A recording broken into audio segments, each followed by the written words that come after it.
kasih UKI sudah menjadi tuan rumah pertama konspirasi kontradiksi itu goes to kampus. Terima kasih. Bu Koni ini aneh katanya. Begitu ngomongin Palestina Israel gue males gitu kan. Tapi kenapa ngomongin Rusia, Ukraina gue semangat banget. Bener nggak? Ibu karena punya hubungan khusus sama Putin ya? Iya. Bisakah Indonesia, jalan politik Indonesia bisa membantu Israel lewat Palestina? Oh, lewat Israel maksudnya. Kalau Gibran jadi presiden, wapres. Gue sambil ngeliat Gue catet loh, gue catet. Siapapun yang jadi di 2024, pilihlah Bu Koni jadi Menteri Luar Negeri. Menteri Pertahanan.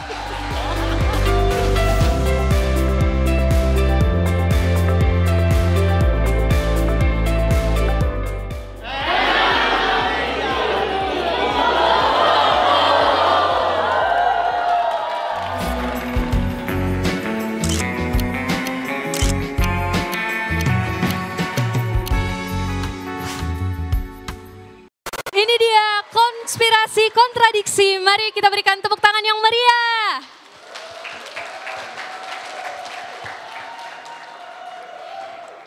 Dan yang selanjutnya, mari kita sambut 3 narasumber terbaik kita. Ibu Koni.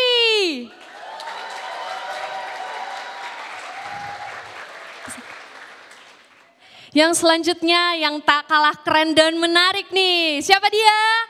Bapak Helmy Yahya.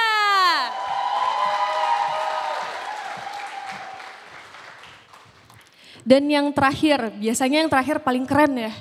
Ayo tepuk tangan dulu yang meriah kepada Bapak Mardigu.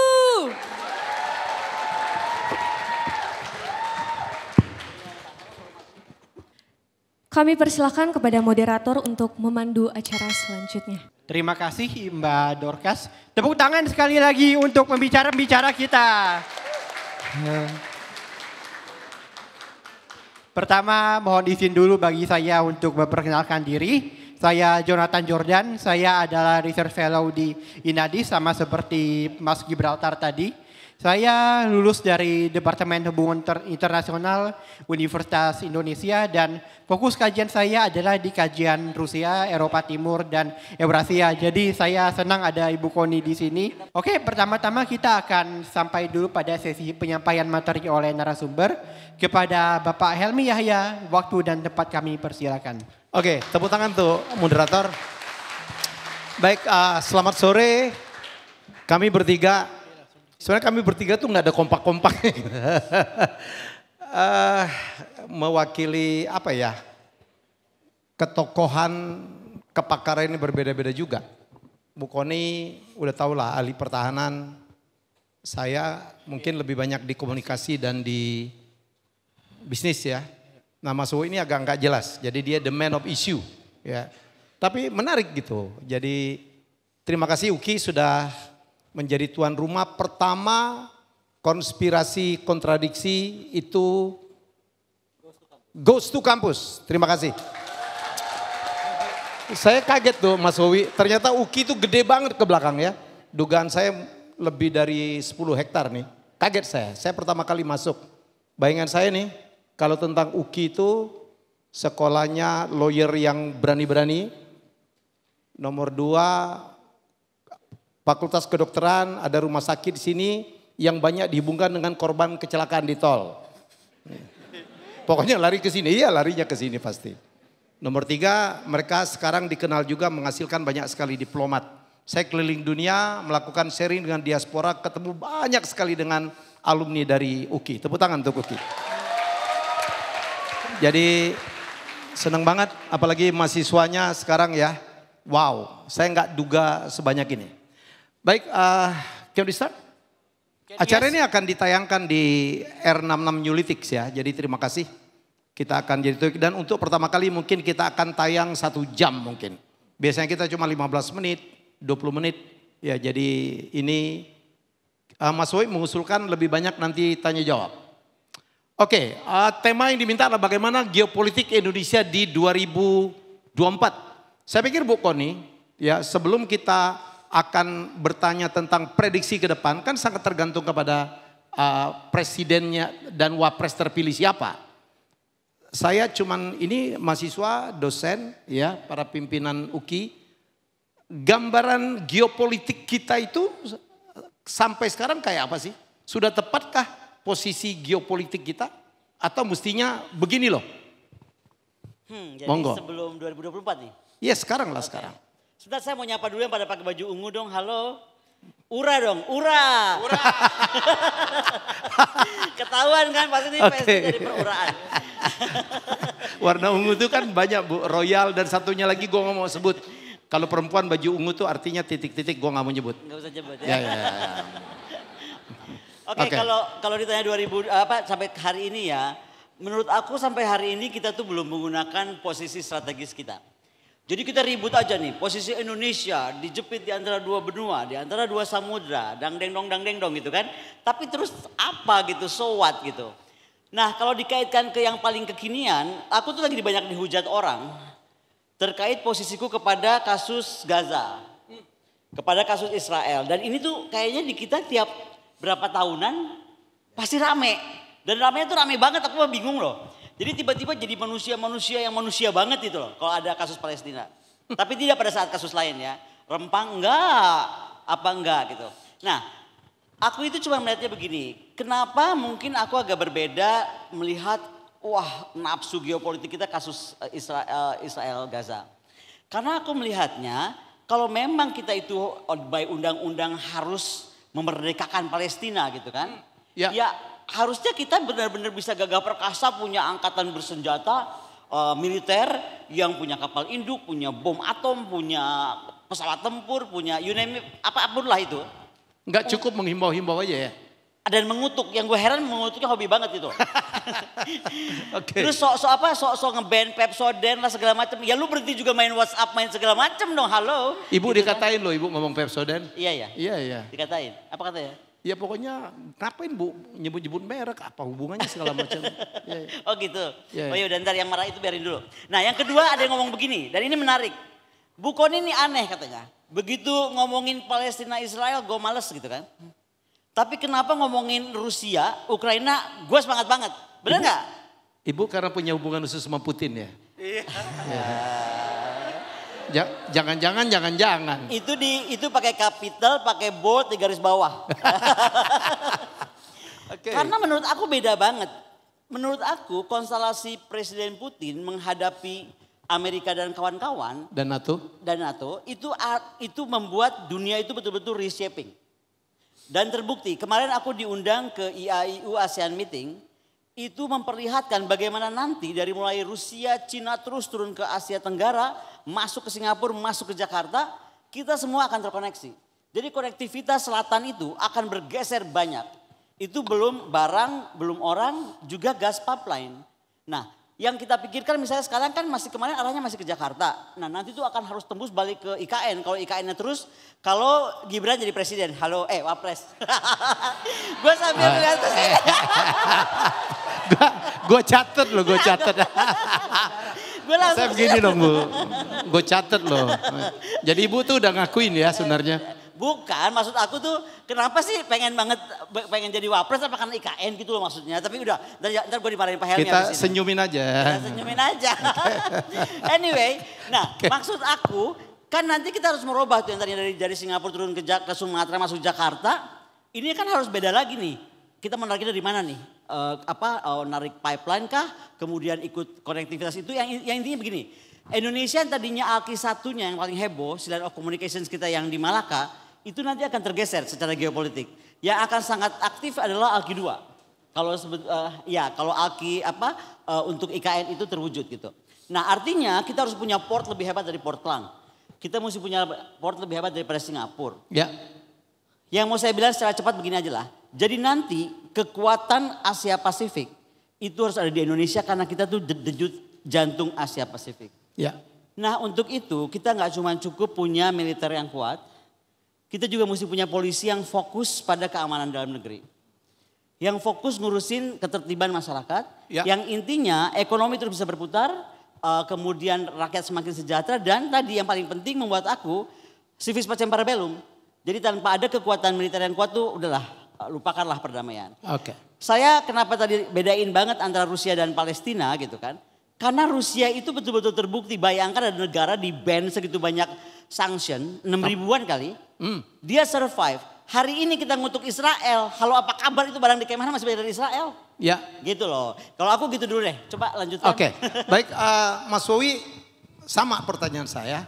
Sudah tepat nggak ya pemanfaatan geostrategi dan geopolitik kita ya sesuai dengan kondisi kita, potensi kita. Kita kan hebat banget pernah menjadi presiden G20 ya. Negara nomor 4 terbesar penduduknya and so on and so on. Sudah tepat nggak? Jadi kalau lihat sejarah teman-teman sekedar mengingatkan bahwa di tahun 60-an Indonesia adalah the strongest country in the southern hemisphere. Indonesia adalah negara terkuat di dunia di belahan selatan Khatulistiwa. Jadi artinya lebih hebat dari Australia, lebih hebat dari Selandia Baru. Betul. Lebih hebat dari Jepang, Korea. Semua dari di selatan hemisfer gitu ya. Wow. Nah, sekedar mengingat seluruh dunia ini sejak dari tahun 2000 tahun yang lalu, 3000 tahun yang lalu itu selalu sisi utara hemisfer. Mau itu seluruh agama turun di sana gitu kan. Mau itu negara Eropa, mau itu Tiongkok yang udah 5000 tahun, mau itu Amerika. Semuanya ada di selatan. Semua di utara. Utara. Utara kan ininya. Khatulistiwa sebagai patokan. Oke. Jadi Indonesia mempunyai sesuatu yang tidak dipunyai mereka. Eropa itu kontinental, Tiongkok itu kontinental, Amerika itu kontinental, Indonesia archipelago. Jadi kita itu the biggest maritime country, the biggest archipelago. Jadi kita nggak bisa pakai rule yang dipakai di daratan. Ini yang kita harus melihat bahwa kelamin kita itu berbeda. Bahkan hukum kita itu, ini kalau ngomong kelamin. Kayaknya langsung angkat mic. Iya. Ciut gitu ngomong kelamin apa hubungannya dengan kelamin oke. Jadi Spesies kita berbeda. spesies kita berbeda karena kita ini adalah makhluk maritim. Untuk membuktikan sejarah. Di seluruh mumifikasi, itu ada cengkeh. Ya. Untuk pengawetan. Yang menarik adalah apakah bangsa Timur Tengah yang berada di daerah gurun pasir bisa membuat kapal demikian hebat ke Indonesia? Nggak atau mungkin. bangsa Indonesia yang Mereka mengirim bukan bangsa tadi pelaut. ke sana? Benar nggak? Di sini yang kita lihat selama berabad-abad Indonesia selalu dikecilkan. Padahal besar. Padahal besar. Ini yang kita mau mengingatkan. Kalau ditanya, jadi banyak hal yang saat ini kita harus luruskan terhadap putra bangsa Indonesia untuk melihat Indonesia. Jadi bisa dibayangkan, ada 6 major strait, ada 6 selat besar di dunia ini. Yang terbesar adalah terusan Suez, terusan Panama. Ada Gibraltar dan lain sebagainya. Bosporus. Gibraltar ada di depan ya. Oke. Oh iya, Bosporus. Tapi ada 3 yang berada di Indonesia adalah Selat Malaka, Makassar. Selat Sunda, sama Selat Makassar dan Sumbawa. Ini yang disebut Alki 2, Alki Tengah Indonesia. Ini besar. Kenapa besar? Karena di utara Indonesia itu ada negara produsen country, negara penghasil. Ada Jepang, ada Korea Selatan, ada Tiongkok, ada Hong Kong, ada Taiwan. Itu semua negara produsen. Yang 20%-nya dikirim ke Amerika Utara, yang 80% dikirim ke Asia Barat, Afrika dan Eropa, pasti melewatin Indonesia. Pasti. Karena kita menggunakan hukum darat dulu sebelum siapa yang dulu kita itu tidak bisa menguasai 200 mil laut dulu. Mutar semacam aja. Dulu. UNCLOS. Sebelum UNCLOS. Yes. Juanda. Juanda. Sebelum UNCLOS. Jadi Kalau ganti nama Alamsyah jadi Juanda. ganti ya. Jadi Alamsyah gimana sih? Gue lompat angkatan udara soalnya satunya. Jadi kita fight untuk dapat UNCLOS. Sekarang saya ini kalau dapat mandat, sayangnya enggak ya. Saya mau UNCLOS itu saya bubarin. Yang lewat wilayah Indonesia bayar. Gitu. Itu yang saya harapkan. Oke. Karena ada 2.000 billion a year. 2.000 billion itu 2 triliun dolar. APBN Indonesia itu 3.000 billion, 3.000 triliun. 200-an billion. Ya, oke. Ini ada 2.000 billion. 10 kali nilai APBN Indonesia itu lewat perairan Indonesia. Dan we got nothing. Kita cuma dapat tai, sampah dan sebagainya waktu lihat. Maaf ngomong ya, kita ngomong apa adanya nih. Dia bilang di mana biji lo, nyali lo nih. Sudah 7 presiden gitu kan. Kenapa nggak kita pajakin 0,5% deh dari nilai barang. Karena lu lewat wilayah Indonesia. Karena lu buang tainya di Indonesia, lu buang sampahnya di Indonesia. Kita mau berdaulat. Nah itu yang kita bilang geopolitik kita ini belum. Inilah pesan kita nanti. Siapapun yang jadi di 2024, pilihlah Bu Kony jadi Menteri Luar Negeri. Menteri Pertahanan. Atau Menteri Pertahanan. Menteri Pertahanan. Karena yang punya nyali kayaknya cuma ibu-ibu nih kayaknya nih. Ya. Padahal nggak punya biji ya. Padahal Di mana biji lo? Itu dulu. Itulah Mas Wowi kalau ngomong. Dia lama loh gak ngomong biji itu, ngomongin gua sama Gita Wirjawan tuh. Di mana biji lo? Di mana? Where is your guts gitu. Ya tapi saya mau nambahin sebelum ke Bu Kony. Saya kan pernah menulis tentang bahwa pengeliling bumi pertama itu adalah orang Tidore namanya Enrique. Ya, betapa saya ingin mengatakan bahwa slogan nenek moyangku orang pelaut itu bukan slogan kosong. Mas Wowi itu dengan tarin tuh. Bagaimana bisa di dalam bumi begitu dibuka pengawetnya adalah kapur barus dan supaya nggak bau ada cengkeh. Kapur barus hanya ada di kampung namanya Barus di Sumatera Utara. Dekat Sibolga. Ya, dekat Sibolga. Cengkeh Indonesia. Mesir itu bukan bangsa pelaut ya. Bagaimana bisa ikan air tawar bisa ke Jawa Timur namanya ikan mujair tuh. Ya kan? Itu ikan Afrika, air tawar Afrika. Berenang dia, nggak mungkin. Ya, jadi betapa hebatnya kita. Ini yang coba dikecilkan oleh Belanda ya. Dulu Bu Kony kita ucapkan selamat baru saja memperjuangkan Ratu Kalinyamat bisa menjadi pahlawan nasional. Wah itu. Berkat perjuangan beliau.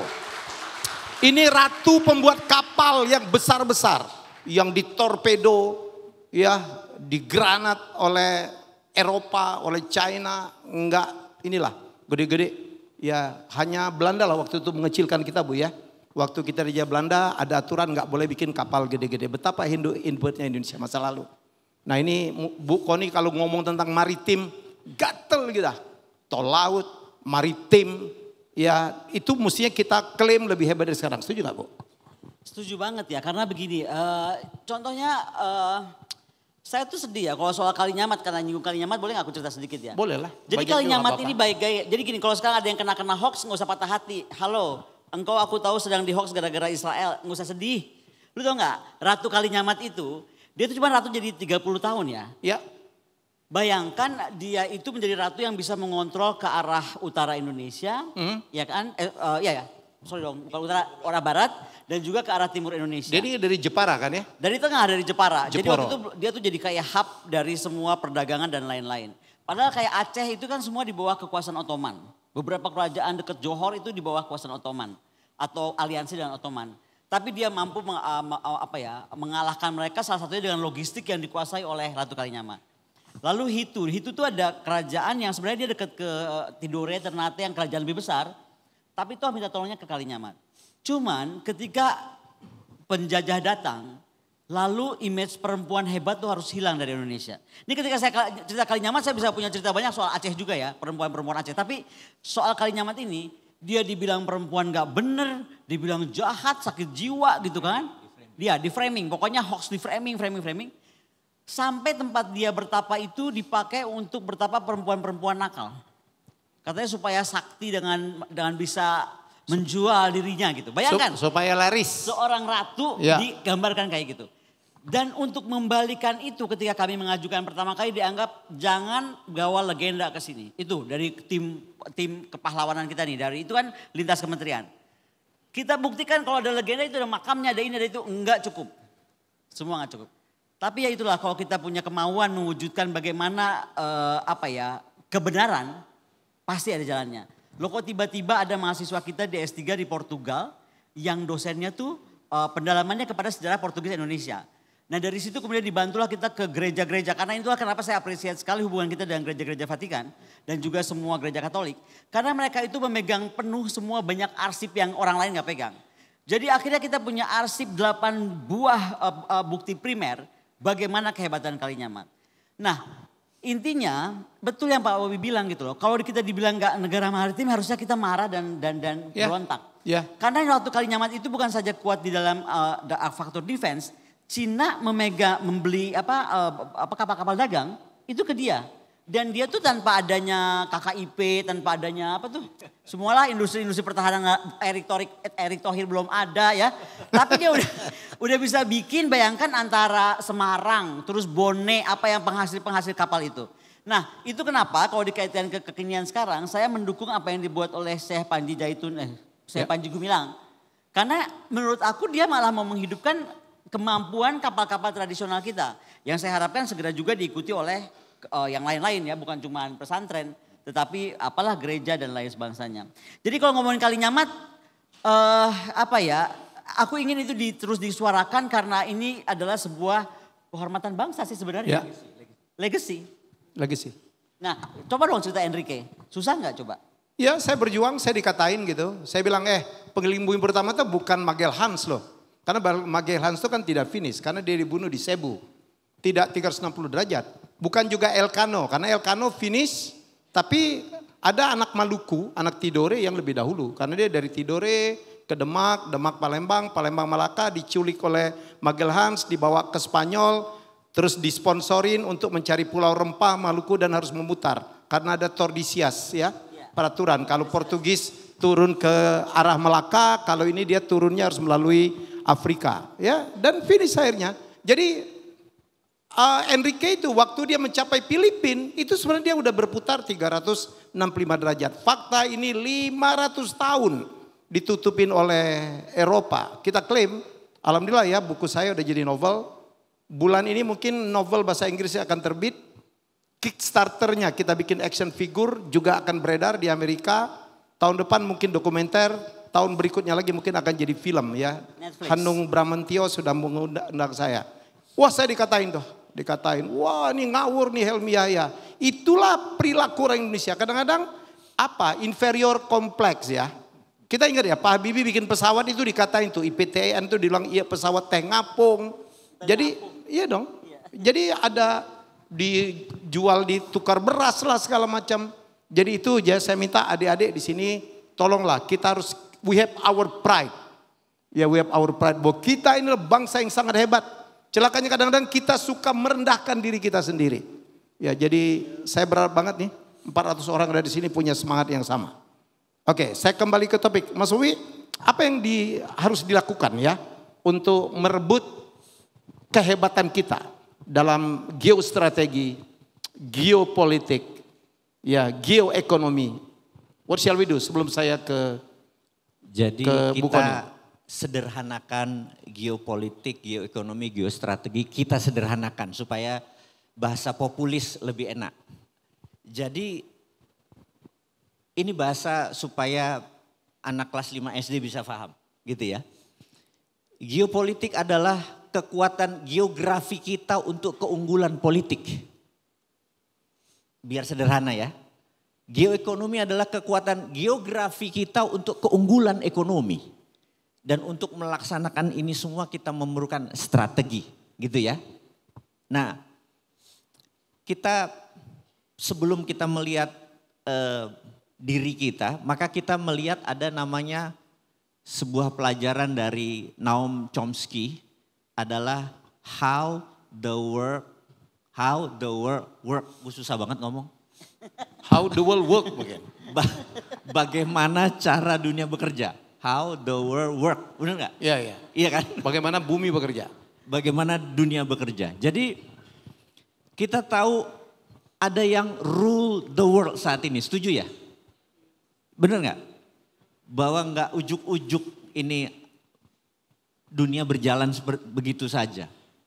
Contohnya misalnya kita ambil negara Amerika deh sebagai marshal atau polisi dunia. Amerika itu mengendalikan 3 hal. Karena pakarnya dia yang itu Henry Kissinger pernah bilang, when you control food, you control people. You control energy, you control country. You control currency, you control the world. Gitu kan? Maka kita lihat dalam 70 tahun terakhir, mungkin kita kecilkan lagi 40 tahun terakhir, ada lebih dari 100 perang.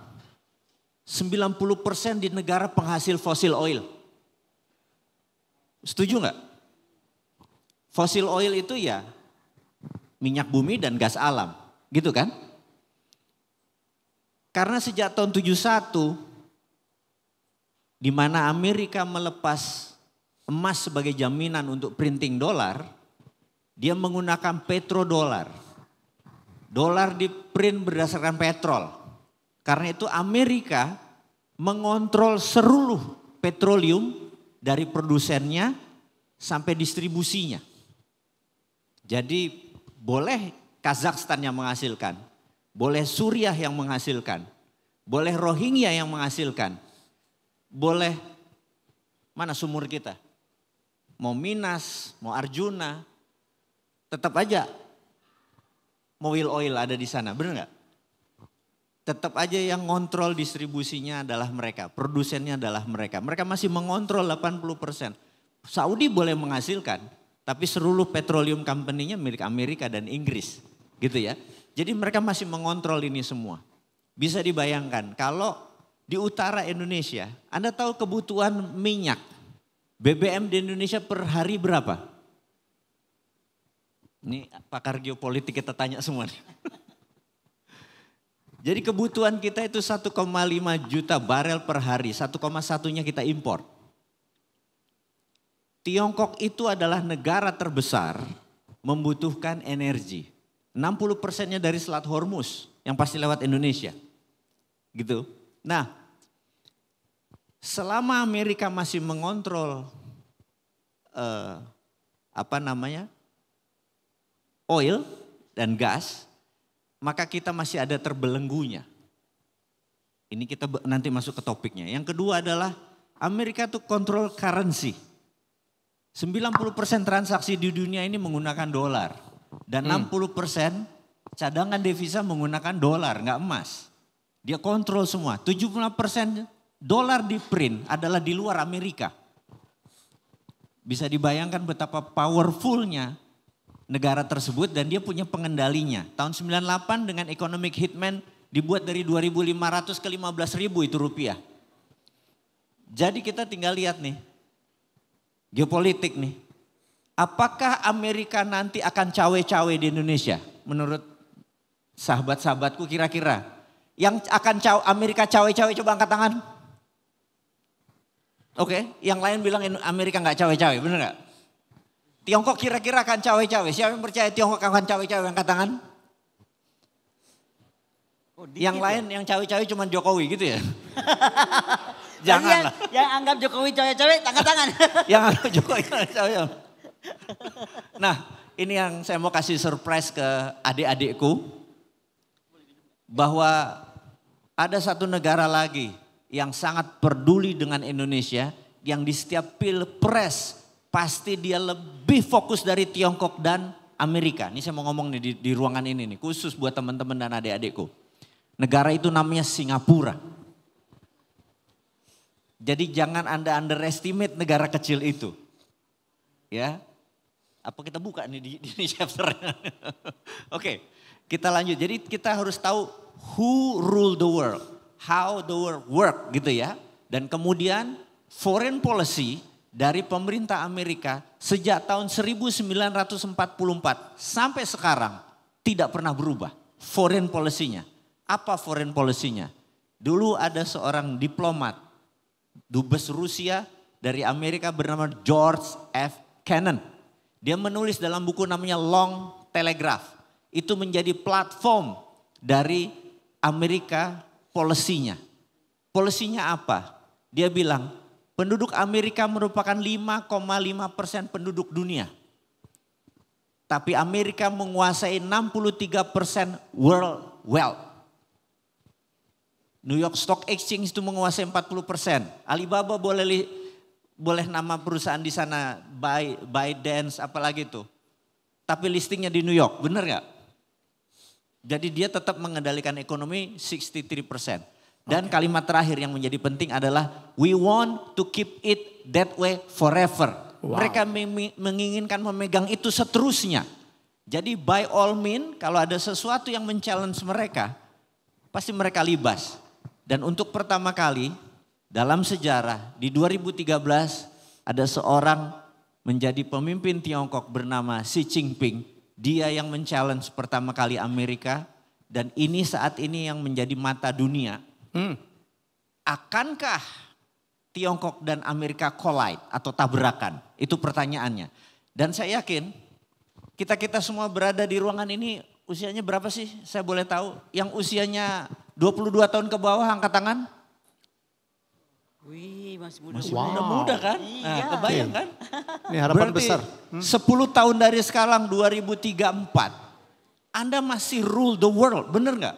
Iya. Anda lah yang mengendalikan ini semua. Dan menurut prediksinya Bu Koni, antara tahun 2027 sampai 2037 adalah the moment of great.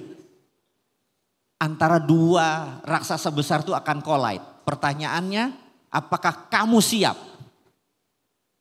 Oke, tepuk tangan buat teman-teman dulu. Oke. Kita lanjutkan. Baik, saya ke Bu Koni. Sudah benarkah ya apa strategi politik kita, strategi pertahanan kita ya selama ini Bu? Sebelum kita memberitahu, Bu, kita 2024 itu kita butuh pemimpin yang begini loh. Jadi kalau ditanya itu sebenarnya tadi disinggung oleh gue salah mau ngomong. Masa gue mau ngomong dia Pak Jokowi? Pak Mardigu. udah. Jadi Ibu tuh mindset Ibu Ya, ke karena lagi Jokowi bikinin poros sebenarnya. maritim dunianya Pak Jokowi. Iya. Nah, jadi 1960 tadi kita terkuat di bagian selatan. Terus kita tuh going down karena kan ke Pak Harto konsentrasinya ke dalam negeri. Yes. Bagaimana ketertiban, bagaimana masyarakat sejahtera, bagaimana pembangunan nasional, Pertanian. repelita dan lain-lain dan apa kemandirian sandang pangan papan kalau nggak salah ya. Yap. Nah, era itu selesai kemudian ternyata masih biasa-biasa aja. Hingga kemudian kita punya presiden namanya Joko Widodo. Yang kemudian mengingatkan loh, rohnya Bung Karno tuh dulu selalu bilang kita itu harus lihat leluhur kita. Lihat bahwa kita itu sebenarnya bangsa besar, bangsa maritim yang tadi diceritakan oleh Pak Mardigu. Jadi intinya kemudian beliau itu dalam pidato yang pertama di Hotel Borobudur saya ingat banget tuh. Belum dilantik jadi presiden. Beliau tuh langsung berdiri di depan podium. Waktu itu masih nanya begini, saya ngomongnya benar gak Bu Koni? Masih gitu. Kalau sekarang gak, Bu Koni diam dulu ya, gue udah paling bener kayak gitu kayaknya. Anyway, dia ngomong gini, pokoknya Indonesia tuh harus punya surveillance paling hebat di dunia. Karena misalnya untuk menyeimbangkan Poseidonnya Australia yang sekarang covering 3/4 Indonesia kan. Kita mesti punya kapal induk gitu. Dan lain dan sebagainya. Dan makanya tuh saya cinta banget sama Presiden Jokowi di era-era itu. Karena saya merasa inilah momentum kita bangun. Nah kemudian kita nggak punya Menhan dan Menlu yang menurut aku rada ngobrol. Kayaknya kurang ngobrol Pak Helmi. Kayak kejadian Shangri-La itu ya? Enggak, maksudnya gini, Menlu kita tuh kurang ngobrol sehingga sekarang pun Pak Prabowo sudah bikin, kebetulan saya catat ya, gue ini bukan kader. Ada yang bilang kalau gue main sama merah, ya memang gue berteman sama merah, gimana sih? Tapi kalau saya sekarang advisor kepada timnya Pak Prabowo untuk pertahanan, saya advisor gitu. Maka supaya nanti kalau beliau jadi presiden itu Bu, benar. sorry, ada kalau dua merah Pak, loh. Ada dua merah. Hah? Ya cuma ngingetin aja gue. Oh gitu ya. Oke, terus go ahead. Ke Pak Ganjar juga iya. Yang saya nggak kasih komentar ke Pak Amin. Karena biar itu banyak doa aja deh. Nah, tapi intinya saya bilang bahwa ini mesti dijaga. Ternyata Pak Yudo Margono yang pagi ini baru berganti, panglimanya menjadi Pak Agus. Pak Prabowo itu telah menghasilkan legacy dengan Dikrek 51 Sesko TNI. Nah. Itu merubah sekarang doktrin pertahanan kita. Jadi yang tadi pengen Israel tetap ada atau pengen Palestina ada. Kalau gue lama-lama pusing deh. Kalau itu Palestina nggak lahir-lahir bubarin juga Israelnya, bener nggak? Beneran jadi liar gitu. Tapi apapun itu ya lu kuatin dulu segala macamnya. Nah itu di roadmap kalau nanti terwujud dan nggak ada yang ngotak-ngatik. Nih gue sebenarnya terus terang ya kalau di sini boleh curhat. Moga-moga dengan panglimanya Angkatan Darat nggak balik lagi jadi ke angkatan darat lagi, maksudnya Ya. ke inward lagi. Takutnya aku kalau angkatan darat kan mikirnya sangat inward, nggak outward. Atau ada yang merasa gini, wah kalau bukannya gedein laut dan udara, kita angkatan darat nararawan wae gitu, ngapain aja gitu. Padahal salah mikirnya, nggak boleh begitu. Nah jadi kita berharap sebenarnya sekarang akan lebih dekat hubungan antara Kementerian Luar Negeri dan Pertahanan. Kenapa?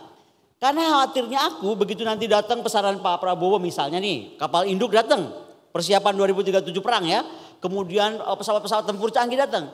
Lalu Bu Menlu ngomong nggak boleh dipakai ke sana, kan kacau. Ya. Nah jadi outward lookingnya itu nggak mungkin tidak diikuti kebijakan politik luar negeri kita yang harus jadi outward juga. Mestinya berkoordinasi ya. Ibu bilang ngobrol ya Harus mestinya. ngobrol, iya. Ya, Kayak kita aja, kan kita nggak selamanya setuju ya. Enggak Tapi emang ngobrol aja. Ya, saya dengan ibu berusaha setuju. Kalau Mas Zowie, gue gak setuju banget. Tapi kita tetap menjaga persahabatan, menghargai orang lain. Jadi teman-teman sebelum kita lanjut ya begitulah kami bertiga. Kami punya sikap berbeda, gaya hidup juga berbeda kali ya. Beda dong. Beda lah, masa sana mainnya Rusia. Saya mainnya sama Putin, Bapak kan mainnya enggak. sama Putin, ya Allah ya. Tapi kita menghargai satu sama lain. Ini saya cuma apa ya, saya pesan dari saya. Pemilu itu datangnya 5 tahun sekali loh cuma. Tapi persahabatan, persaudaraan hadir setiap hari. Jadi setuju ya, tepuk tangan dong. Ya kita boleh berbeda. Kita boleh berbeda tapi mari kita sepakat untuk tidak sepakat. Ya, agree to disagree. Jangan alergi banget. Oh kok lo pilihan presiden lu yang itu. Nggak boleh, itu kan pilihan hati. Ya jadi menurut saya mari kita saling menghargai. Di sini boleh aja lah mau 01, 02, 03, 04 kayak Mas Wowi biarin aja. Ya, yang penting kita sehari-hari semuanya adalah untuk kemajuan Tapi mumpung di sini Indonesia. loh, mumpung di sini. Beliau Ya. tuh pengen jadi presiden, pengen ngumpulin berapa kartu penduduk? 5 juta bantuin deh, masih bisa nggak? Nggak bisa Bu. Nggak bisa, Ya, nggak bisa nyusul ya. Lo bikin negara sendiri aja Wi, di mana gitu. Loh, bener juga loh, ini kan pulau kita banyak banget ya. Yes. Kenapa nggak dikasih aja buat Palestina, lu jadi presiden Palestina. Nah, presiden Palestina cabang Indonesia, keren loh. Nah. cabang Indonesia. Oke, jadi Mas Zowie, apa harapan kita tentang ini kan ada 01, 02, 03 ya. Kan udah tahu kita profilnya masing-masing gitu. Kemarin ada yang 02 juga kan? 01, emang gua nggak nyebut tadi 01, 02, 03. Awas UKI ditutup loh bentar lagi, nggak boleh Ya, ya. berkampanye di kampus. Karena anak muda harus berpolitik lah ya. Anda jangan apatis, jangan golput. You have to decide karena masa depan milik anak muda. Setuju ya Bu ya? So you have to decide.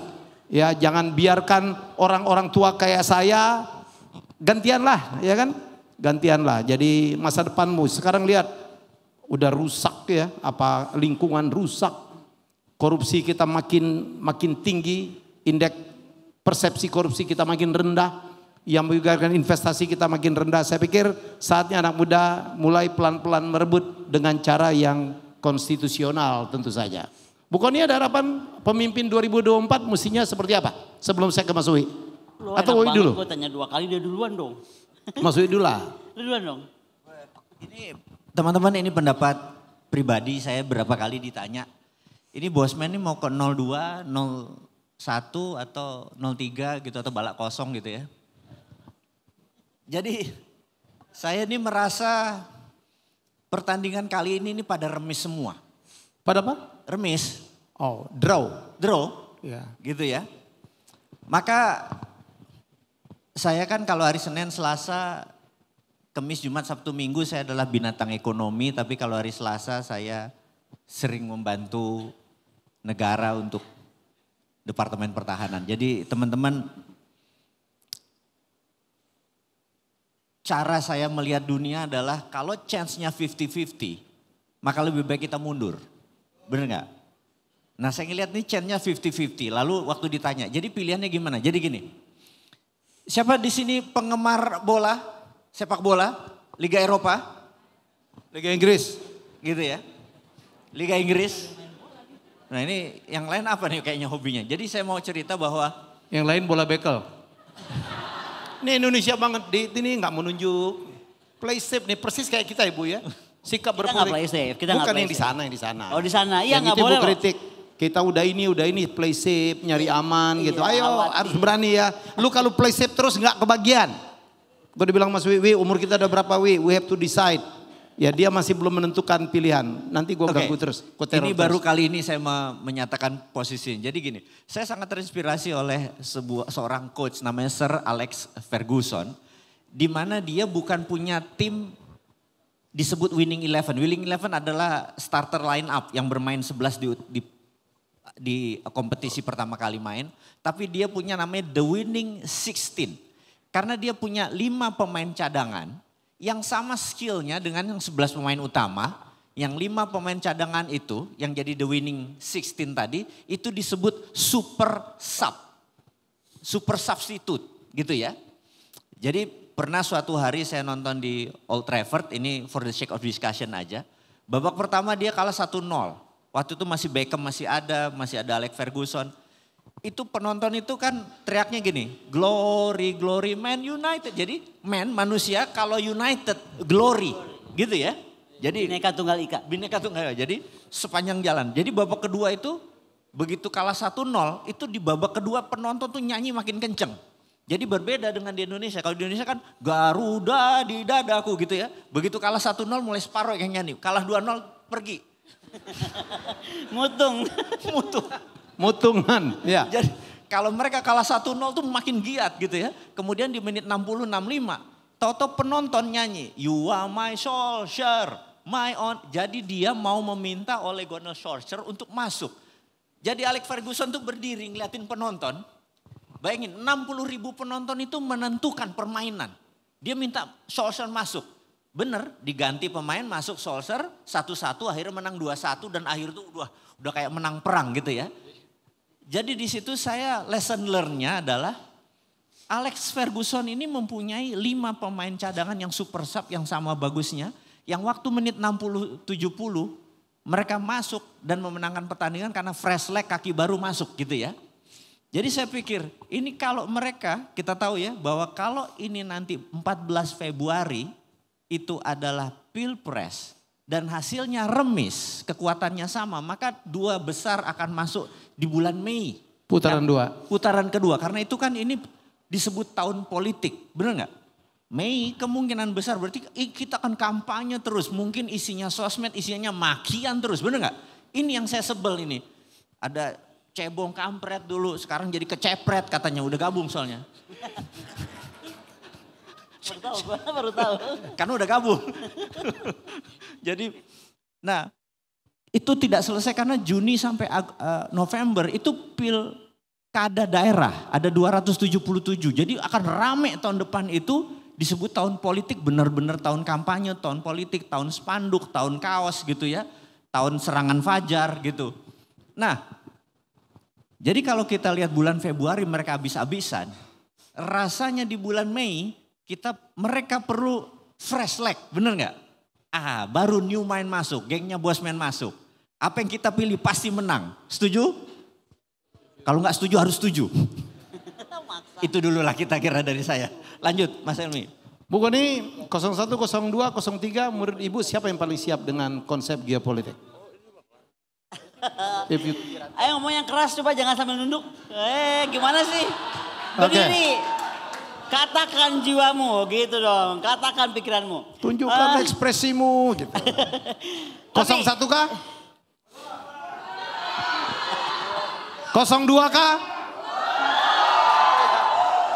03 kah? Saya udah tahu suaranya Uki kalau begitu. Tapi Pak Arthur nunduk ya Pak Arthur. Ampun. Tapi kalau aku gara-gara lu cerita tadi soal Ferguson ya, gue curiga nih Pak Prabowo tuh kemarin nyewa dia jadi advisor. Enggak, karena ngumpulin wali kota semua terus tiba-tiba semuanya ngomong 02 gitu loh. Se-stadion. Bener gak? Oke, kalau aku ditanya, ginilah, pokoknya kalau aku melihatnya, kalau selama Pak Prabowo jadi presiden atau Pak Ganjar jadi presiden, Ibu Koni aman. God is my friend soalnya gitu. Tapi kalau satu itu terus terang aku nggak aman. Anda yang harus berjuang. Gitu. Bukan itu kalau nggak aman dia pindah ke Moskow. Ini dia nih. Aduh. Beneran. Saking udah bolak-balik Moskow lama-lama kayaknya gue punya apartemen aja deh, ya kan? Kalau sampai ada sesuatu yang tidak diinginkan terjadi, langsung ini ambil Master of Philosophy ya. Nah. Jadi tahun depan kon-kon ada ke Moskow ya katanya, Oh, dapat iya, diundang. kita goes to Moskow dong. Oh, acara Yang ini akan ke Moskow. Putin. Gitu keren Tepuk dong. tangan ya. Oke, dan saya mengingatkan teman-teman ya, terima kasih atas dukungan luar biasa. We really appreciate you. Dan mohon juga untuk subscribe di channel kami R66 Politics biar kami tambah semangat. Ini susah loh ngumpulin kami bertiga dengan kesibukan masing-masing. Hanya komitmen kami bertiga kepengen betul agar masyarakat Indonesia terutama anak muda harus ngerti geopolitik. Dan yang kedua Pak Helmi, boleh ya? aku potong. Yang kedua, aku tuh pernah dosen di sini. Ya. Dan kampus ini kampus Kristen, bener nggak? Oh iya. Setelah Nggak tahu kenapa di kita tuh namanya Kristen itu atau itu suka agak-agak dipinggirkan. Makanya aku pengen dari kampus Kristen dulu kita mulai. Yang lain kan kampus lain. Betul. Tepuk tangan dong. Saya mau siapapun yang merasa minoritas itu berani bersuara. Tepuk tangan dong, gimana sih?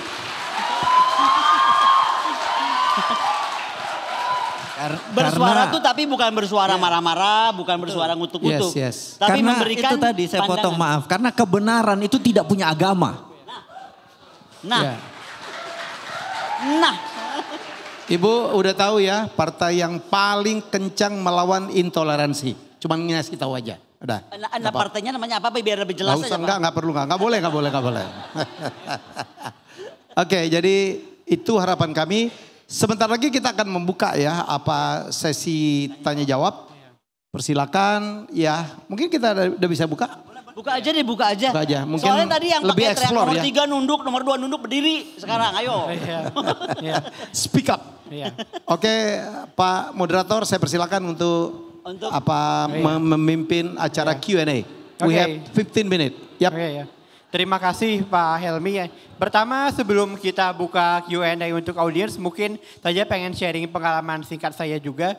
Jadi bulan April 2023 sama seperti Ibu Koni di tahun ini berapa kali saya sempat mengunjungi Moskow dan Saint Petersburg dan saya melihat bagaimana di sana itu ada penghormatan yang sangat tinggi terhadap identitas, sejarah dan kultur nasional mereka. Di mana di museum-museum yang besar itu juga saya lihat ada perhatian yang sangat besar terhadap sejarah dan juga perhatian terhadap bagaimana negara ini punya kisah yang panjang, suatu sejarah yang seperti tapestry lah, istilahnya itu seperti kain tenun yang dia itu menjadi suatu kesatuan dari dulu sampai sekarang. Dan ini juga saya harapkan juga menjadi fokus bagi setiap negara termasuk Indonesia juga ya. Bagaimana Indonesia harus mengembangkan identitas nasional yang kuat, karakter nasional yang kuat sehingga kita bisa menghadapi tantangan-tantangan global dan juga resilience. Sekalipun dihantam sanksi kita bisa saja tetap kuat. Kayak misalnya waktu di Moskow juga saya lihat toh tetap ada MCD. Cuma namanya jadi Vkusnoy Toshka. Kemudian ada Starbucks tapi jadi Stars Coffee. Kemudian juga di minimarketnya itu tetap ada dijual tuh produk-produk barat cuma dimasukin lewat Kazakhstan. Jadi ya memang ini fenomena menarik dalam geopolitik yang juga bisa menjadi ilmu lah buat teman-teman mahasiswa tentang bagaimana geopolitik itu tidak sesederhana itu ya. Bagaimana banyak fenomena dalam geopolitik itu terkait satu sama lain. Oke, saya akan lempar dulu Q&A ini ke para narasumber atau para mahasiswa yang ada di depan ini. Ada yang mengangkat tangannya, oke. Yang pertama, mas-mas yang mengenakan kemeja putih. Assalamualaikum warahmatullahi wabarakatuh. Waalaikumsalam. Selamat sore kepada Bu Koni, Pak Wowi, sama Pak Helmi Yahya. Nama saya Bagas Zesiaka Prasetya dari Prodi Hubungan Internasional. Mana nih hubungan internasional nih?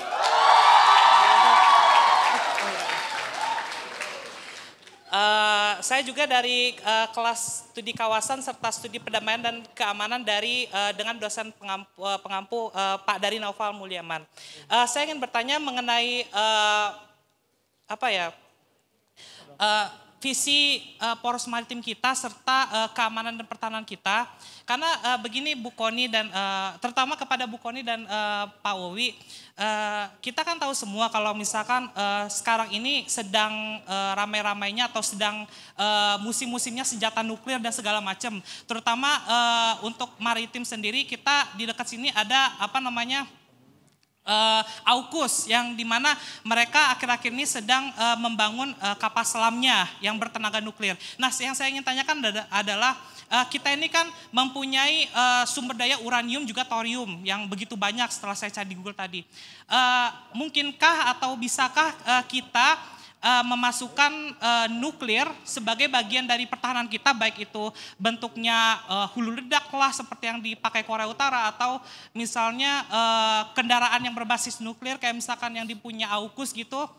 Dan yang kedua, mengapa sampai saat ini dan udah bersekian-sekian presiden, tidak ada presiden yang kepikiran untuk memasukkan nuklir ke dalam pertahanan kita? Itu yang saya tanyakan. Udah. Terima kasih. Ya. Udah nanya. Terima kasih Bu. Moderator, saran saya mendingan langsung dijawab. Yes. Kalau dikumpulin 3, karena usia kita suka lupa tuh. Ya. Jawab Oke. ya. Ya, silakan Bu Kony. Jadi gini, kalau dibilang semua presiden gak concern sama nuklir, salah. Presiden Soekarno sangat concern kepada kekuatan nuklir kita. Makanya kemudian kita membangun reaktor pertama kita, Trigamark di Bandung.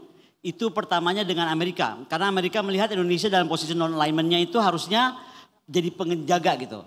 Tapi di tengah jalan Amerika ngamuk. Dan itu kerennya Bung Karno. Oh ya udah lu ngamuk aja, emang gue pikirin. Ngobrol sama Soviet. Makanya dibantulah oleh Soviet, ya kan? Nah, kenapa saya suka kamu nanya soal Trigamark dan soal nuklir? Ini tolong adik-adik di ruangan ini ada berapa ratus orang nih? 400 ya?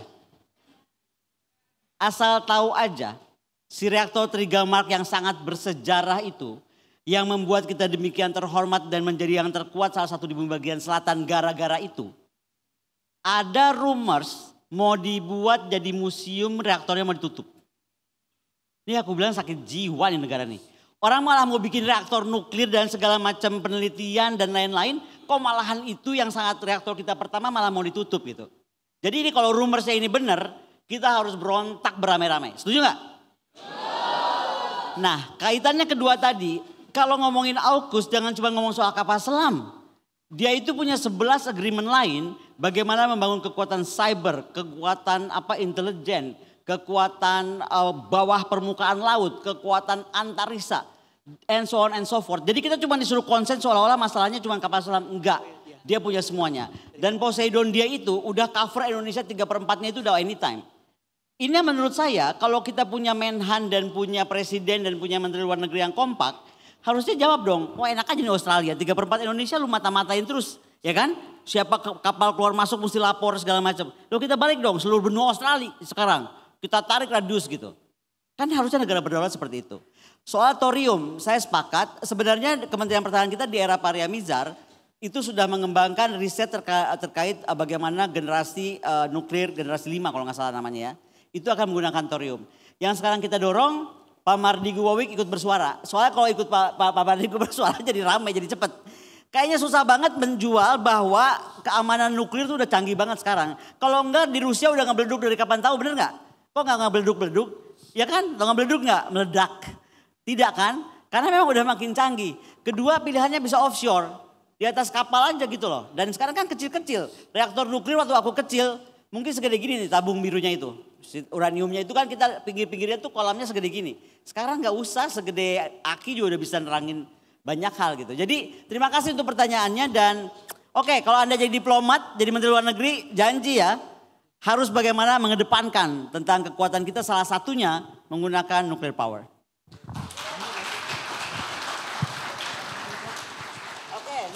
Selamat siang, sebelumnya saya akan menyapa narasumber kita, ketiganya keren-keren banget. Ya, tepuk tangan dulu dong. Nah, sini saya Priscilia Waratikan, perkenalkan saya perwakilan dari Himpunan Mahasiswa Hubungan Internasional. Di sini saya akan menanyakan, nah most of us yang hadir di sini adalah generasi muda kan ya Bapak Ibu sekalian. Nah kita ini bingung juga sekarang ini tuh yang punya power yang bisa menentukan posisi dan polisi. Jadi pertanyaan saya sekarang, bagaimana kita sebagai anggota dari generasi muda ini, kita bisa berpartisipasi dalam ketegasan posisi dan polisi dalam geopolitik Indonesia di kacamata dunia seperti faktor-faktor yang sudah disampaikan oleh para narasumber tadi seperti hukum laut, minyak dan lain-lainnya. Jadi gimana kita bisa ikut terlibat dalam ketegasan ini? Karena kita sebagai generasi muda jujur juga agak muak ya, kita bisa melihat fenomena A, B, C, D sampai Z segala macam, tapi kita nggak punya power untuk ikut berpartisipasi dalam hal tersebut. Terima kasih.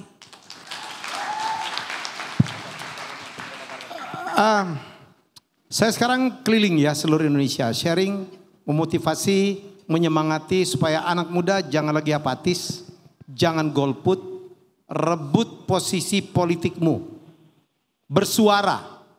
Jangan biarkan negeri ini didominasi hanya oleh orang-orang tua. Apalagi 2045 kita kan tahun emas Indonesia ya. Kita itu tinggal 22 tahun dari sekarang. Anda harus bersiap. Masuklah gitu ke dalam kegiatan-kegiatan. Tunjukkan sikapmu. Berikanlah saran.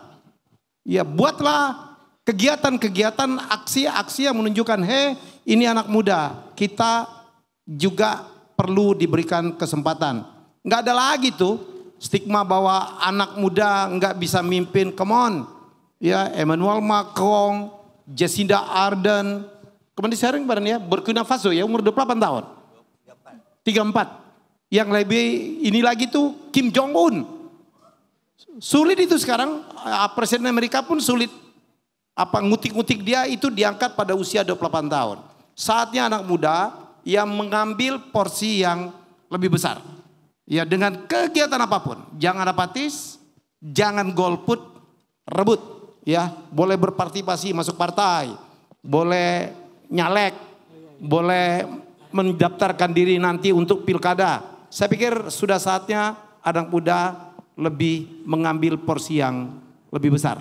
Dan kami, saya khususnya akan jadi mentor, akan jadi pembimbing bagi adik-adik anak-anakku semua. Hidup anak muda.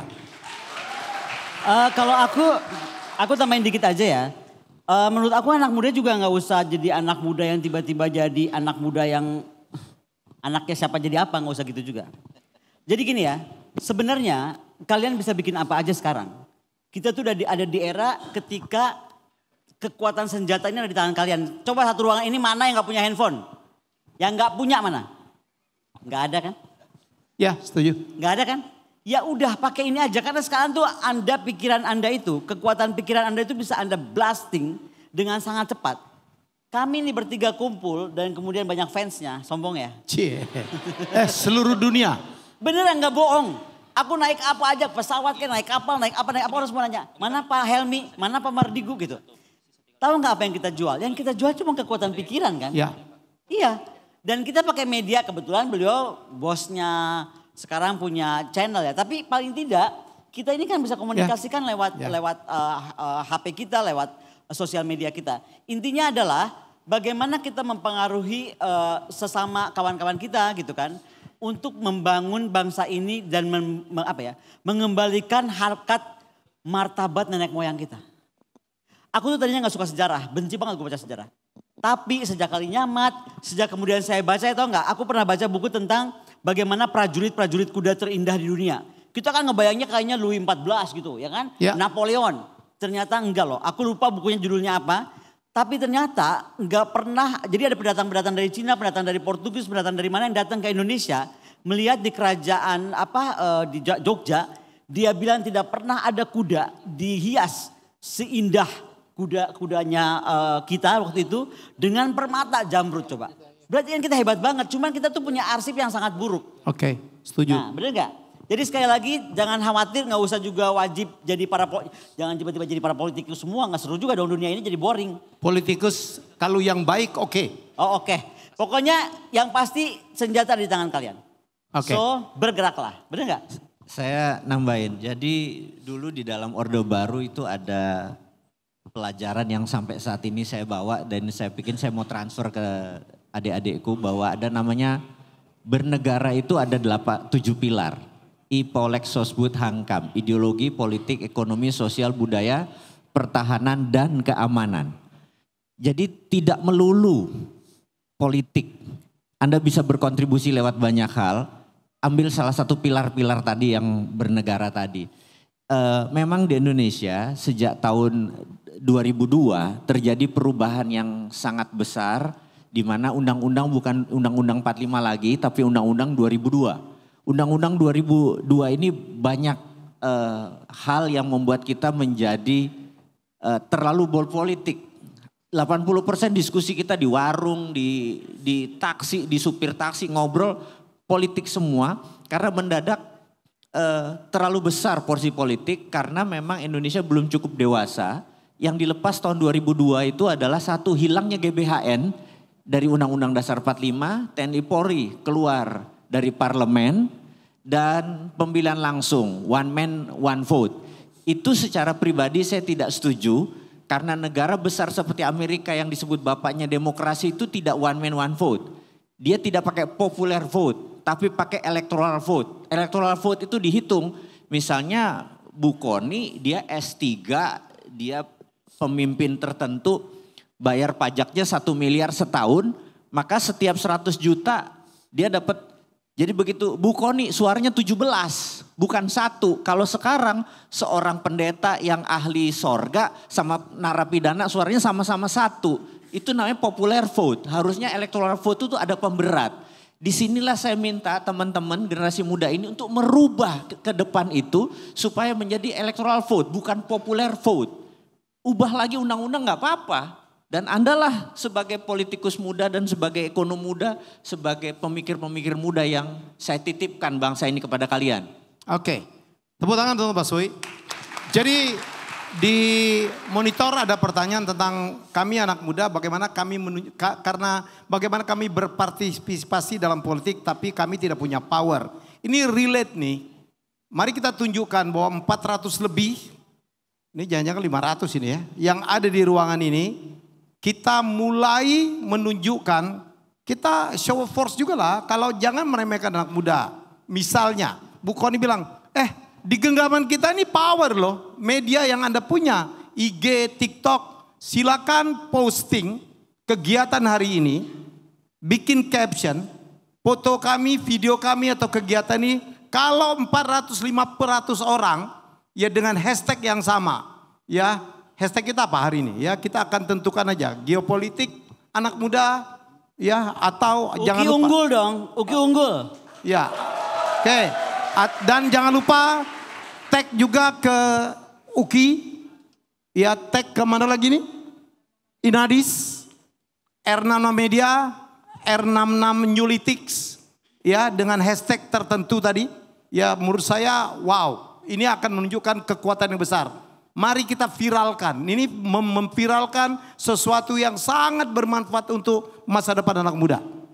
Masa kalah dengan viral-viral yang anfaedah itu, ya? Anfaedah. Silakan. Anfaedah bahasa mana Pak Helmi? Oh bahasa anak muda Bu. Oh bahasa anak muda, ya. anfaedah. Anfaedah. Oh, oke. Jujurli anfaedah. Jujurli anfaedah. Ya, okay.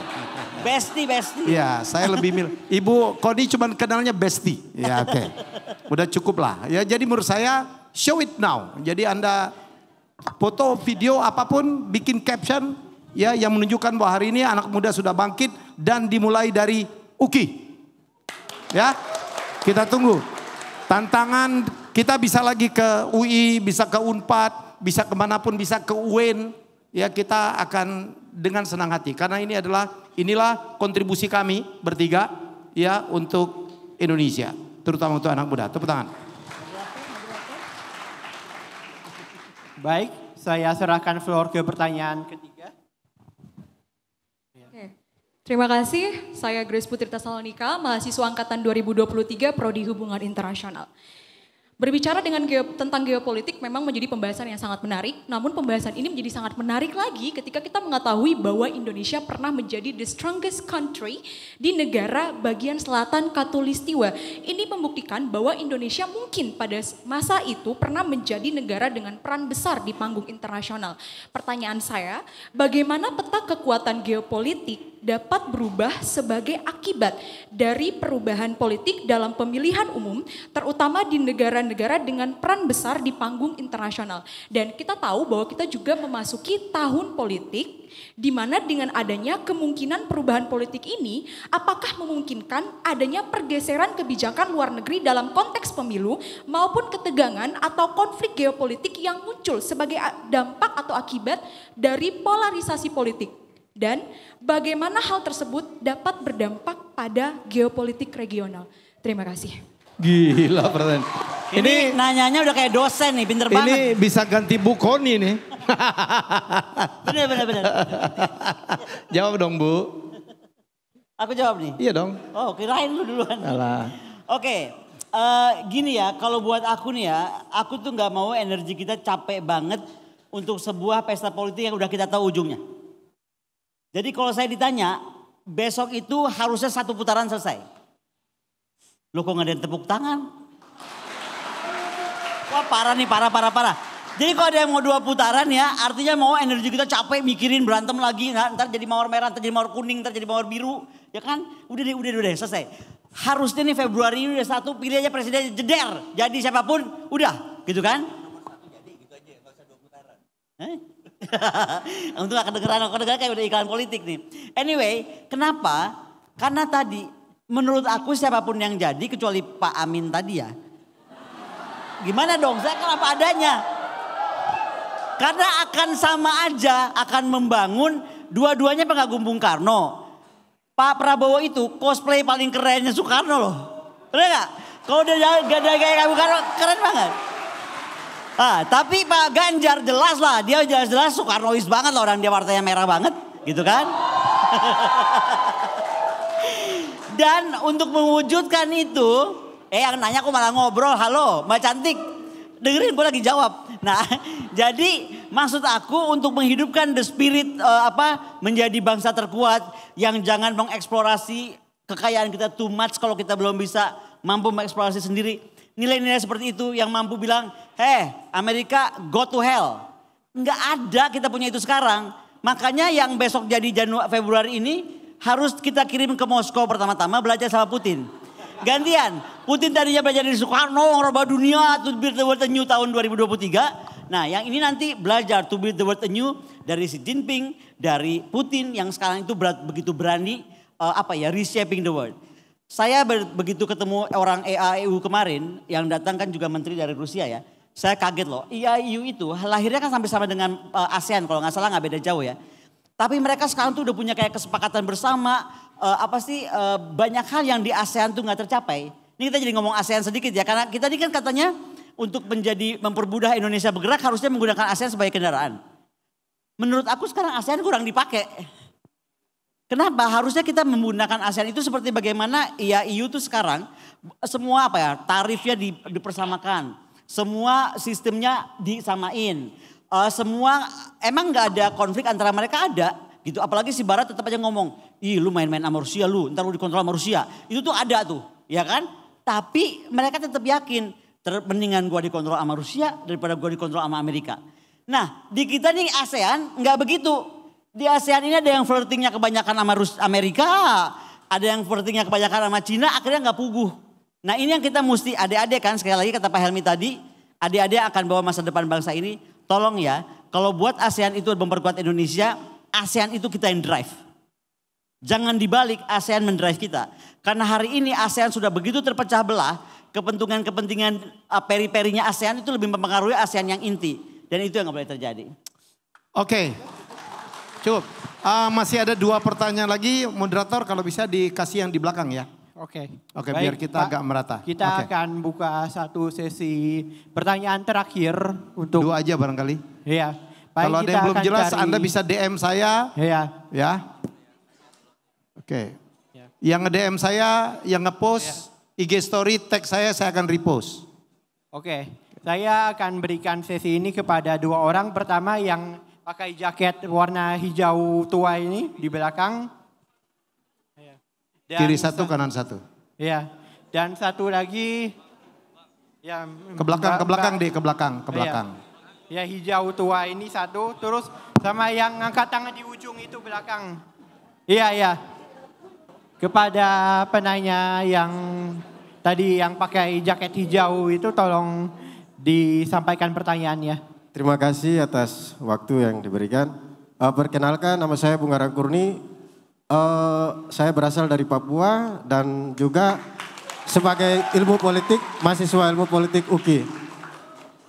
Di sini sebelum saya mau mempertanyakan tentang asumsi liar saya, perlu kita tahu bahwa saya sebagai mahasiswa mendengar geopolitik itu berbicara tentang wawasan Nusantara.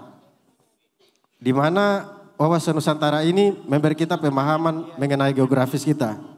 Yang saya mau pertanyakan di sini agak masuk sedikit ke bidang ekonomi. Jadi kita sebagai negara Indonesia memiliki sumber daya yang begitu besar. Untuk itu dalam sistem dunia bahwa negara kita itu ada di peringkat 3, yaitu negara berkembang, di mana masih ada eksploitasi yang terjadi di dalam negara kita.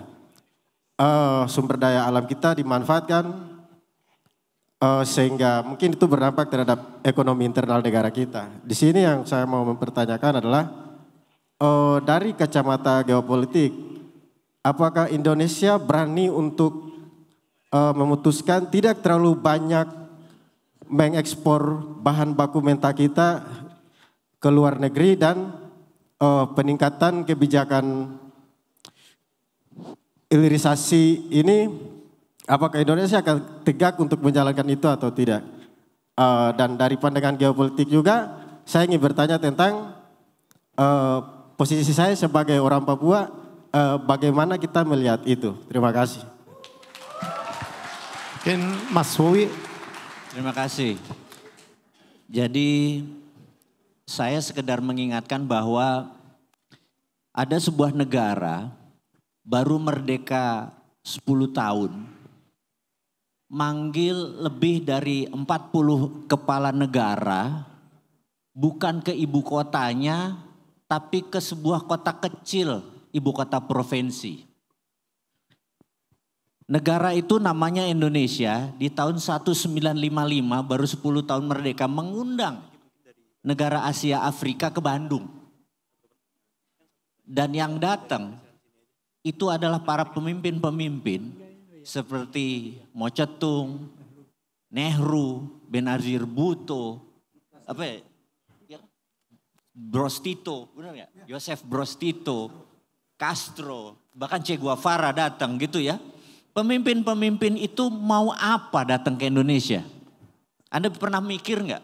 Kok bisa seorang Soekarno memanggil lebih dari 40 legend-legend founder country dari banyak negara datang ke Indonesia? Salah satu yang dijanjikan adalah mereka semua negara miskin karena habis Perang Dunia Kedua memerlukan funding. Yang Soekarno janjikan adalah dia punya cadangan deposit mineral yang bisa menjadi underlying printing money untuk proyek-proyek mereka. Jadi mereka datang ke Indonesia itu adalah memerlukan bantuan Indonesia untuk Indonesia membiayai proyek-proyek mereka. CIA marah besar.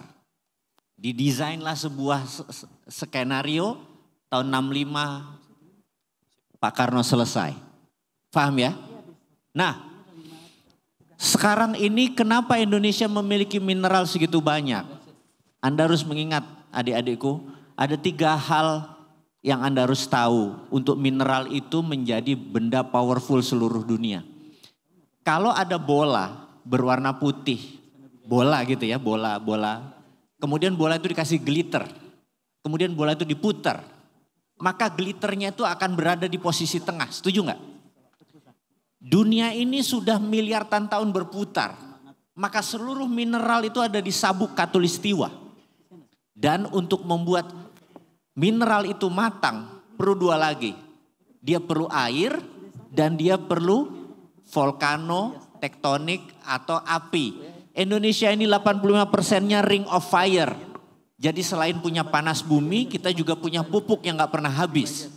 95% wilayah kita mengandung matahari dan 90% wilayah kita mengandung H2O, air.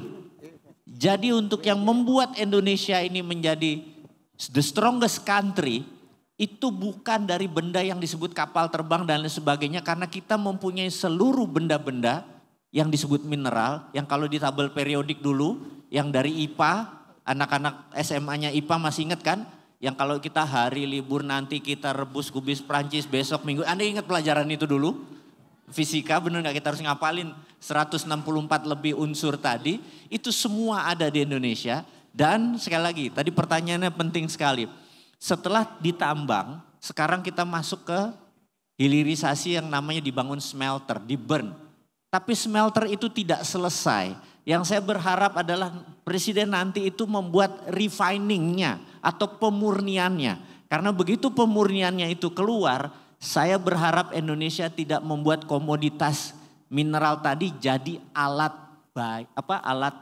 komoditas. Saya tidak ingin mineral jadi komoditas, tapi menjadi alat tawar, menjadi alat tekan.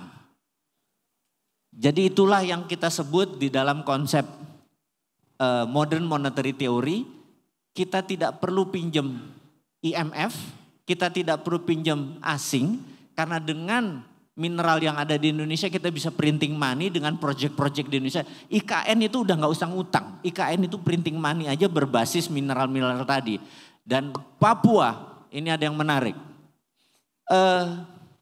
Saya mengambil program doktoral adalah State Sponsor Terrorism, ini khusus cerita tentang Papua. Anda mengerti tentang state sponsor terrorism adalah negara menggunakan terorisme untuk menaklukkan atau mengganggu negara lain. Jadi Israel disebut state sponsor terrorism, Amerika disebut state sponsor terrorism. Saya hanya sekedar mengingatkan pelajaran sejarah yang nanti hubungannya sama Papua. Jadi suatu hari di tahun 90-an ada namanya Laurent Kabila, kalau Anda nggak tahu cek di Google, Laurent Desire Kabila. Itu adalah rebel, pemberontak. Dia mencari state sponsor. Kanada mensponsori Kabila. Kemudian dia berhasil mencaplok sebuah wilayah berdirilah Republik Demokrat Kongo. Dan apa yang diminta oleh Kanada dengan membiayai perang Kabila? Seluruh kobalt akan menjadi milik Kanada. Nah, inilah yang disebut state sponsor terrorism.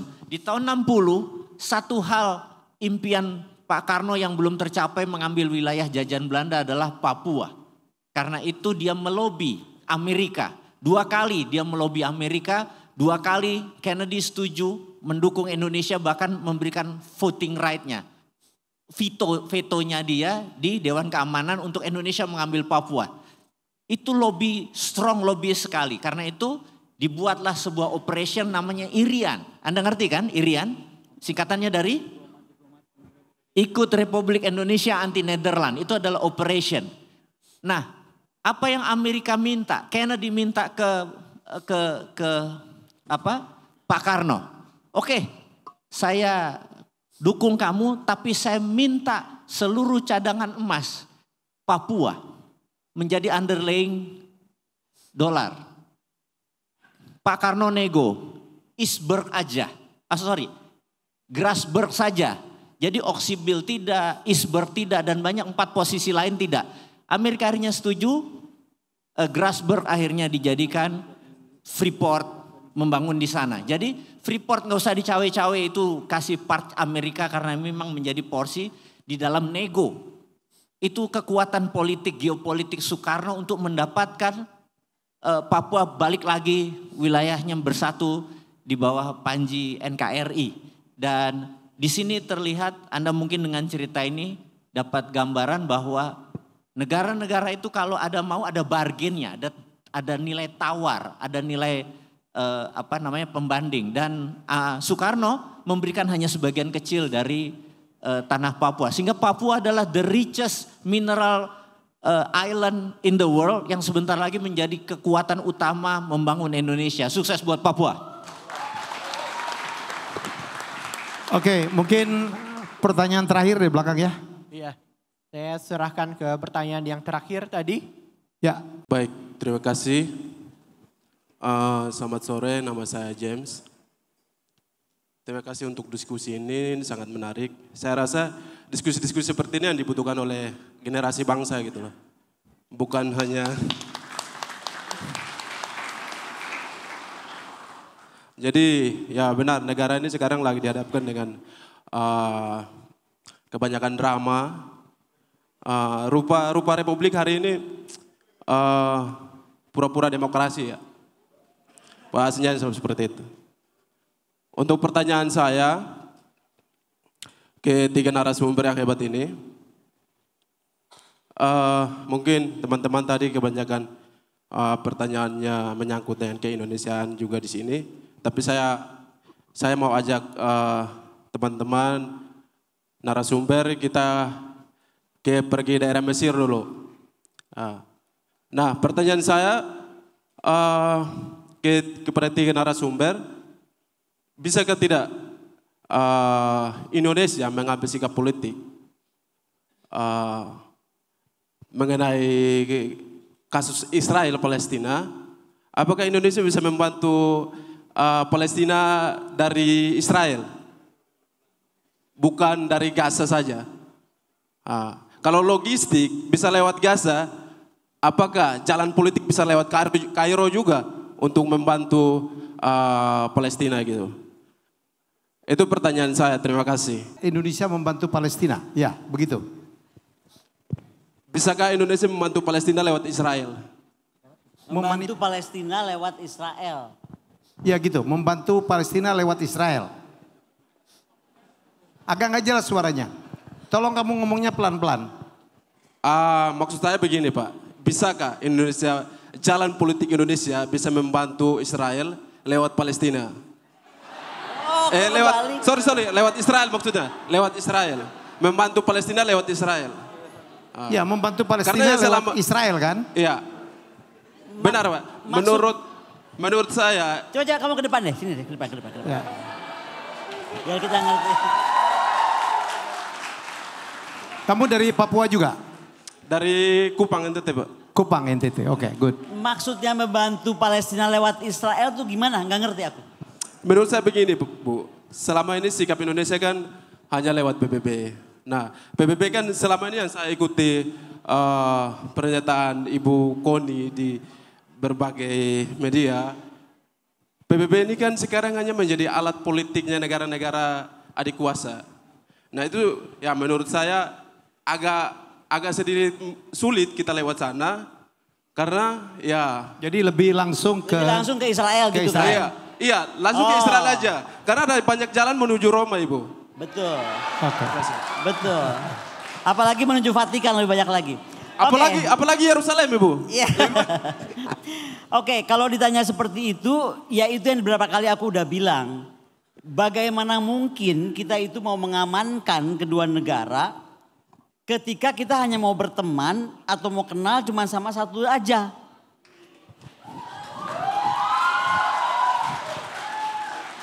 Tetapi untuk membuat orang Indonesia yang lain itu yang saya bilangnya sama Mbak Cantik ini kita namanya geng agak lain. Karena kalau geng agak lain itu asal kita ngobrol sama Israel, buka diplomatik hubungan dengan Israel, marah duluan.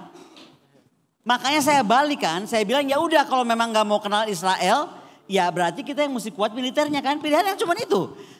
Pakai ujung tombak diplomasi, masa kita kalah sama si siapa tuh? Budak letik mantunya si Trump. Iya yang bisa bikin Abraham Accord. Di undang-undangnya Jared, di undang-undangnya Amerika kayaknya nggak ada deh. Selama Palestina belum merdeka, nggak ada. Gitu. Tapi tiba-tiba kita ada Jared yang mungkin juga nggak kuliah HI. Aku nggak terlalu paham si Jared. Tapi rasa-rasanya dia nggak kuliah HI gitu. Dia bisa menghasilkan Abraham Accord yang membawa sekarang pertanyaan ke kita semua. Kenapa negara Arab nggak ada yang kondem Israel? Kenapa tetap berteman sama Israel? Halo, negara Arab itu pengen tenang, pengen damai. Dia juga nggak mau dan dia ngelihat dia sama Israel banyak dibantu. Urusan Abraham Accord melahirkan apa? Melahirkan kerjasama antara negara-negara Arab dengan Israel. Melahirkan banyak kepentingan ekonomi dengan Israel. Banyak hal yang terjadi, teknologi, sains dan lain-lain. Kenapa negara Arab bisa begitu? Karena mereka tidak punya the hypocrisy that we have. Kok nggak ada yang tepuk tangan sih? Bener nggak sih? Jadi kalau saya melihatnya, kita itu jadi hipokrit banget. Teriaknya nggak mau Israel, nggak mau urusan sama Israel, bla bla bla, Israel go to hell. Tapi yang dipakai semua Israel banget gitu. Itu yang nggak kerennya itu di situ gitu. Makanya menurut aku harus belajar dari Putin. Ketika Putin bilang NATO lu macam-macam ya, lihat ya gitu kan. Amerika jangan macam-macam. Dia bisa bangun aja semuanya sendiri. Yang tadinya industri-industri tidur, kota-kotanya industri tadinya nggak terlalu aktif. Begitu dia perang sih ada Mr. Zong itu yang tiba-tiba kesambet. Dia langsung tiba-tiba sekarang ya main-main ke Rusia. Itu semua kota yang tadinya tidur, the sleeping city, hidup lagi malahan. So the war itu menjadi sebuah kekuatan. Nah sekarang gimana Indonesia mau jadi itu kan pilihan aja. Mau tadi diplomat kita datang ke PBB, dudukin Prancis atau Inggris seperti saya bilang. Atau enggak kita tadi bilang pilihannya kalau lu ke PBB ngomong kalau lu nggak jadiin Palestina bubarin juga Israel kan keren dong kalau bisa ngomong kayak gitu. Nah kalau memang nggak berani diplomatnya ya tentaranya dikuatin. Karena menurut aku carrot and stick tuh nggak bisa lepas, harus dua-duanya bersamaan. Coba silakan. Saya pikir kita mau banget tapi sebelum saya tutup, saya kemarin nonton kontennya Nash Daily ya. Nash Daily itu agak menarik. Dia Arab, Islam tapi lahirnya di Nazareth, Israel. Bagaimana perasaan dia? Wah itu good and bad untuk dia tuh. Posisi yang sangat ambigu ya. Jadi sekali lagi dia keturunan Arab, Muslim, lahir di kota Yahudi, kota Israel namanya Nazareth. Rasakan, dengerin aja. Biasanya Nash Daily cuma 1 menit. Now di konten itu dia bicara lebih dari 3 menit. Kita mungkin akan mendapatkan perspektif yang berbeda. Wow, sayang sekali waktu kita sudah selesai. Terima kasih banget dan tolong posting ya tentang acara ini. Kegiatan Anda mau nanya apa, Anda komen apa, Anda bikin caption apa silakan. Kalau masuk ke DM saya coba juga akan merepost ya. Jangan lupa tag saya, Helmi Yahya, kemudian Dr. Koni Rakundi Bakri dan Mardiku WP. Ya. Jadi terima kasih Uki, you are very good, thank you. Ya terima kasih teman-teman Uki semua. Wabillahi taufiq wal hidayah. Wassalamualaikum warahmatullahi wabarakatuh. Saya kembalikan kepada moderator dan MC. Terima kasih Pak Helmi, Bu Koni dan Pak Mardigu. Kita tepuk tangan sekali lagi untuk ketiga pembicara kita. Kita mengundang dulu kepada 5 penanya yang tadi mengajukan pertanyaan kepada ketiga narasumber kita untuk maju ke depan dan menerima cindera mata dari R66. Iya.